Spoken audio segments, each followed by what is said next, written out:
Greetings, ladies and gentlemen, and welcome to Part 5 of the Mega Man X6 Commentary. Clement hates this game. Anyway, so I did a little magical editing here because technically this cutscene played after I defeated High Max, because again, that's a shortcut to the gate stages. So I re-edited it so that it's after Metal Shark player. It's fine. It doesn't really matter. Nothing really happens here. It's, hey, here's my station. Come if you dare. So basically, what you can do is you can play the same stage twice and then skip straight to the end of the game. That's probably the speedrun route. Now that I think about it, like any percent or low percent speedrun is just, get 0, go to wherever. If the speedrunner is skilled at not taking damage, anyway. And it's most likely 0 they're using because I think it's impossible with X. If you're not going out of your way for parts or getting, you know what? Because I'm thinking with normal X, doesn't like the ice weapon help in any sense? It doesn't. It doesn't. I tried that. I literally, you put an ice block there so you could stand on it, which you think would give you extra jumping height so that you could dash jump up to the thing. But it's still too high that the spikes always clip your feet and then you just instantly blow up. You know, it has been a long time since I tried it, but I figured I'd ask anyway. Because I tried that because I was so confused. I was like, I have all 8 Maverick powers. They must have something to do with why I can't get through this level. Because I was playing it as X the first time I played the game. I don't know why I wasn't playing as 0, but but the point was, I had all 8 powers. I beat the 8 Mavericks. I assumed there's no way they designed a level that I couldn't possibly just go through as normal X, or as Glide Armor X, or the other Armor X, whatever. And I was just like, I tried everything. I tried every power combination. I was looking up the guides to see, like, am I using the powers wrong? Do I not understand how the powers work? And it's like, you either need the Shadow Armor because it's invulnerable to spikes, or you need to have the jumper ability so that you can get extra height. And I was like, that's such a convoluted, stupid way to design a first level. Like, in the original Mega Man, they had a magnet beam. And you needed the magnet beam to get through Wily 1 so you could reach the Yellow Devil. But the thing was, that was 1987. That was the first Mega Man game. That was one thing you found in Lek-Man stage, and it was pretty easy to spot, It's hiding behind a whole bunch of guts blocks. This stage requires so many prerequisites. You have to know where to find the jumper ability. You need to know that you can't use the powers in this way. You need to either have Shadow Armor, which doesn't have an air dash, and it's just bullshit, and we're coming up to it. But with 0, you can just double jump, or you can use his ability you get from Blizzard Wolfang, where you just jump immediately to a ceiling, where you can cling to the ceiling and then dash to the side to get over the spikes. Yeah, it is right here. You can't jump this with Mega Man. You can't. Yeah. This game is like the Mega Man 4 of spikes. They're everywhere in X6. All they would have had to do is move the spikes down 1 block, and you probably would. Or just not have them there at all. Well, okay. Yeah. Well, I get, you want to make the final levels hard, whatever. If you don't have all, again, let's say you're trying to go through this, a minimum % run, you're trying to only use the X-Buster or whatever, you should be able to do it. That doesn't mean it has to be easy, but you should be able to do it, yeah. Yeah, but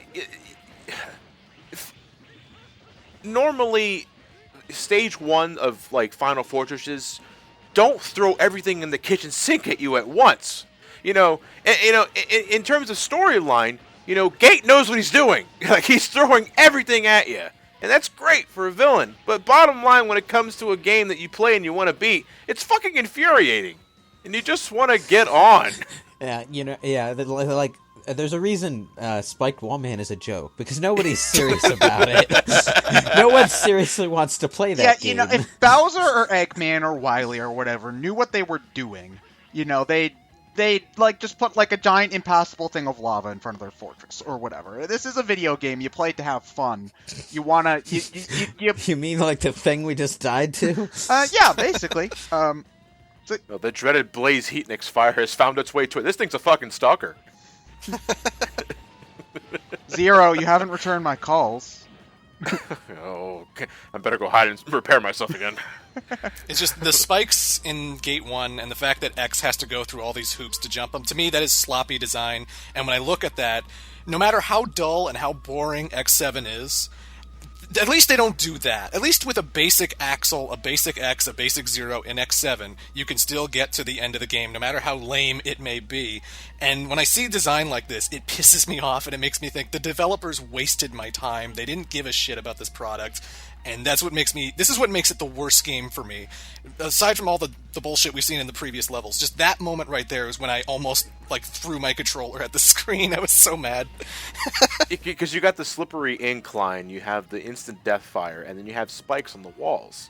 Like, all at once in the beginning of that section. It's like, holy fuck, guys, this is only stage 1. There's a little detail here in the background. I don't know if it was intentional or not, but there are 2 statues in the back. There's a demon dog and this, I'm guessing, an angel statue to the right here. The further you go in gate stages, the angel statue deteriorates and the dog demon gets stronger and stronger. I guess it's supposed to be some sort of symbolism, some shit like that. Who cares? Anyway, this is gate number 1 or the nightmare number 1. I don't know. I think it's the nightmare mother. It's the Nightmare Mother, yeah. Nightmare mother. Nightmare Which Devil. may as well be called the Nightmare Devil. Yeah. It reminds me more of the block boss from Mega Man 2, just design wise. From Oh, from the third stage, or was it the second Oh. stage? It's not fighting you like a devil, but it kind of looks like one. Well, it's fighting you kind of like how the Block Devil from Mega Man 9 did. Yeah. There are similarities. The point is, you are have right. to destroy the core. You can't damage it from the outside. So then why doesn't Generally- the core just stay in the whatever it is? Oh, we don't know. Either way, this fight Horseshit. right here It's horseshit. is like, you poor X player. Oh my god. Like the only way you're doing this fight comfortably, unless you're some sort of Mega Man X god, is if you know what you're doing and you're a speedrunner or anything like that. Kudos if you can do it. I can't, but Zero, it's got to be Zero, because I unfortunately had the stupidity to try and attempt this fight with Shadow X. Ugh. Just because I didn't want to deal with the spikes in the beginning of the stage and all throughout the stage. But the thing is that you fight this thing with fucking Shadow X, and you can't do shit against this thing. Because Shadow Armor doesn't have an air dash, which would really help. And the more you hurt this thing, the faster it gets. And it always alternates whether it's going to go clockwise or counterclockwise. So you never know where the blocks are going to go, which means you have to stay in the middle. But if you stay in the middle, when he gets super fast near the end of his health bar, you can't dodge anything. So you have to take a leap of faith and pick a side, hoping that he won't go in that side, so you can, like, dash jump out of the way of things. Because otherwise you're taking huge damage from this thing. And it's the worst thing in the world. I've never died to a boss more than I have with Nightmare Mother in this game. It's ridiculous. Well, so, okay, after one stage, we're right next to the gate. He's right there. Yeah, kill him. Yeah, let's get this. Oh, nice. Can I have it? Walkie-talkie! Zero. Zero, you're a fucking samurai robot with a samurai ponytail and a samurai lightsaber. Why don't you take that and stick it up this guy's butt? Yeah, but look at that walkie-talkie. Actually, what the fuck is he holding? His DNA data. Apparently- There's DNA data. He's holding Zero's DNA. I DNA. guess. It's like, what? So?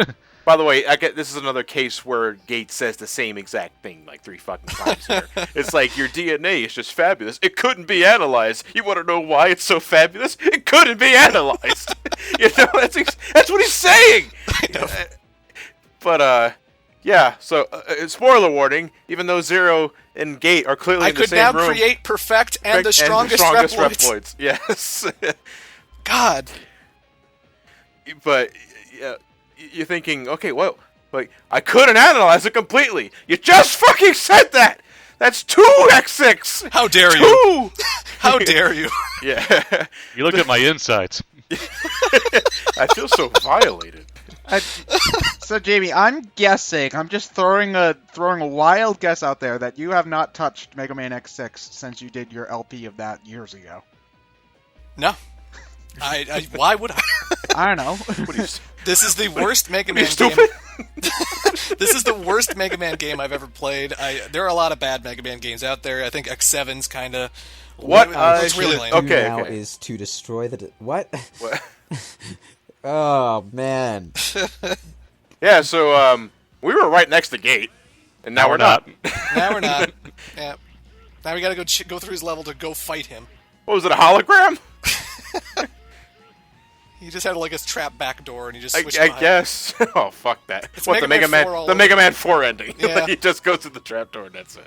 I will say that I like the way this stage looks aesthetically. You know what? It looks too similar to every other stage. They're all bleeding together for me. Like I could not tell you what stage was which characters. The levels have that. The level design has that square platform-y look with that characterizes Mega Man stages, and in this game it looks like it does a worse job disguising it than it usually does. But the graphics specifically, I like the way this level looks. The one thing that I will say though that I'm noticing in X6 is that they don't have that kind of pre-rendered 3D model graphic thing going on that X5 had. Yeah. That takes effort. X6, because we did talk about that in X5. It sticks out like a sore thumb nowadays, but X6 decided to get There's rid like a single pixel that Zero can stand on. It looks like here. you're just Yeah. standing on the side of the spike, which, to be fair, I've been wondering why they can't touch the side of the spikes for years now, because Sonic can do it. Yeah. So, See, the winner of the Sonic Mega Man crossover was decided from the very beginning. Sonic can stand on spikes. Well, the side of spikes, anyway. Sonic also doesn't get... Even if Sonic gets hit by the spike, he doesn't get insta-killed by it, so... No, it just hurts. It's like Zero has a Z-Buster, but he can't really use it effectively when the pillar he's standing on is constantly moving him up and down, and the guys are homing shots at you, you know? So... Yeah. Just incompetent design all around. I hate this game. In this stage in particular, they throw so many totem poles at you. Ow. They throw so many totem poles at you. They just bum rush through this shit. Oh right God! here. You're wall jump. you cut that You're wall dash jumping on the side very of something, but you close. really have to. We're so close to a ceiling spike there, and the platform rises Yeah. up. And Ted, it's always that close. Unless you're Shadow X. oh Now wait, the hold on angel- a moment. Somebody's just Now playing. the angel statue's all chained Somebody's up. just playing Bayonetta. No big deal. Yeah. Ooh, the joy. Oh, hi again. Hey, I'm X. How Did you doing? like fighting me? Because we can fight again. Die original one. Because he has a zero DNA. That's another thing. That's another thing that pops up in badly translated Japanese stuff. The use of the word "anyway," just like at the beginning of any old, at the beginning of a phrase in an otherwise dramatic exchange, one character will say "anyway" at the beginning of a phrase. I think that's supposed to sound more dramatic than it does, like maybe "in any case" or something like that. But they just use the word "anyway." Well, I doubt this was written well in Japanese anyway. To be yeah, but yeah. You're part of the problem, Ted. No, when you use the word "anyway," it's supposed to sound stupid and offhand, exactly the way Ted just used it. Yeah. It's Hey, not supposed to be it's not supposed to be something that you say in the middle of a conversation with a hated rival or an adversary that you're about to kill. Okay, it's something that you say in a stupid, irrelevant conversation about video games or something at the kitchen table. Anyway, for Zero, the high max round 2 is relatively the same fight. You It know, looks high easier max than the gets these first one to me. barriers, these shields that are supposed to like block all attacks, but Zero can just approach from the underside and do his up attack, the fire Shoryuken sort of thing. And that's it. I mean, it's the exact same fight. X has to destroy the shields. Again, this Just- game was not designed for X at all. No, it might as well be Zero. Okay, X6. John, I got a question. Would you rather play X6 as X or Mega Man and Base as Mega Man? That is a good question. That's a good Ted. question. I will have to think about that because that is actually legitimately fucking hard to answer. That's a major pitfall of games that have multiple characters with different styles, is that you really have to design the game to work with all of the characters. Like, Yeah. okay, to some extent, one could accuse Freedom Planet of not being that good at it, but at least every character can get to the end of the stage without serious problems. Yeah. Okay, Ted, I had time to think about it. I'd rather play as X in X6 than Mega Man and Mega Man and Base. You want to know why? King. Okay, then. the thing though is like Sonic 3 and Knuckles is still the king of this because it has specific things in every level that every character can do, and Knuckles just has some completely different level differences. In Mega Man X6, it's the same levels as two different characters with two different styles, and neither of the characters seems to have a single level in the game that's designed for them. Yeah. Like, neither of them. X has an easier time in general, but it's not... It's more because X just has more workarounds for the bullshit than because the levels were designed for him. I'm sorry, Zero has more workarounds. X is just sort of there. Like, this was a Mega Man Zero game that has Mega Man X thrown in by ROM hack methods. If you're gonna have level design that's, like, easy and, like, this wouldn't be as big of a problem if the game wasn't as bullshit. I'm not gonna say easier, I'm gonna say less bullshit. Because if there's less stuff that you're gonna have to dodge, like, you wouldn't need specific double jump aerial hijinks that Zero would have. Like, he could do his double jump hijinks, but X could do, like, have some sort of special weapon or other ability to protect himself or whatever. It's just, I could imagine without the amounts of enemies or the stupid spike placements that maybe it would be, like, not great, but doable or something. I don't know. It needed to be reworked completely, is basically just what I'm gonna say. Would just not happen. Just move on to the Zero series, you know. Yeah, but you got to work with what you got. Move on to X8 because X8's good. Ultimately, it just sort of feels like the game wasn't play tested, just thrown together and then stuck on a shelf.